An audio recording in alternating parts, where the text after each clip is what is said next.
ಮಳವಳ್ಳಿ ಪಟ್ಟಣದ ಅಶೋಕನಗರದ ಸರ್ಕಾರಿ ಕಿರಿಯ ಪ್ರಾಥಮಿಕ ಶಾಲೆ ಆವರಣದಲ್ಲಿ ಶ್ರೀ ರಾಮಾಂಜನೇಯ ದೇವಸ್ಥಾನ ಜೀರ್ಣೋದ್ಧಾರ ಮತ್ತು ಸಾಂಸ್ಕೃತಿಕ ಸಾಮಾಜಿಕ ಸೇವಾ ಟ್ರಸ್ಟ್ ಉದ್ಘಾಟನಾ ಸಮಾರಂಭ ಹಮ್ಮಿಕೊಳ್ಳಲಾಗಿತ್ತು.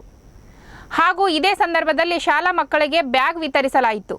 ಇನ್ನು ಕಾರ್ಯಕ್ರಮಕ್ಕೆ ಕ್ಷೇತ್ರ ಸಮನ್ವಯಾಧಿಕಾರಿ ಶ್ರೀನಿವಾಸ್ ಉದ್ಘಾಟಿಸಿ, ಸರ್ಕಾರಿ ಶಾಲೆಯಲ್ಲಿ ಶಿಕ್ಷಣವಷ್ಟೇ ಅಲ್ಲ, ಮೌಲ್ಯ ಶಿಕ್ಷಣ ಸಿಗುತ್ತದೆ. ಅದಕ್ಕಾಗಿ ಹೆಚ್ಚಾಗಿ ವಿದ್ಯಾರ್ಥಿಗಳ ಸರ್ಕಾರಿ ಶಾಲೆಯತ್ತ ಒಲವು ತೋರಿಸುತ್ತಿದ್ದಾರೆ ಎಂದರು. ತಾತ್ಸಾರದಿಂದ ನೋಡ್ತಾ ಇದ್ದಂಥ ಕಾಲ ಒಂದಿತ್ತು.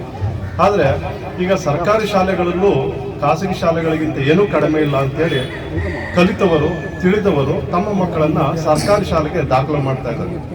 ಇದಕ್ಕೆ ಕಾರಣ ಇಷ್ಟೇ, ಅವ್ರ ಹತ್ರ ದುಡ್ಡಿಲ್ಲ ಅಂತಲ್ಲ, ಸರ್ಕಾರಿ ಶಾಲೆಗಳಲ್ಲಿ ಕೇವಲ ಶಿಕ್ಷಣ ಅಷ್ಟೇ ಅಲ್ಲ, ಮೌಲ್ಯ ಶಿಕ್ಷಣ ಕೂಡ ಸಿಗ್ತಾ ಇದೆ.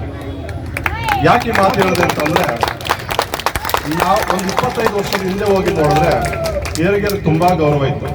ನಾವು ಹಿರಿಯರನ್ನ ಕಂಡ್ರೆ ಗೌರವಿಸ್ತಾ ಇದ್ವಿ, ನಮಿಸ್ತಾ ಇದ್ವಿ. ಈಗ ಅದು ಎಲ್ಲೋ ಕಣ್ಮರೆ ಆಗ್ತಾ ಇದೆ.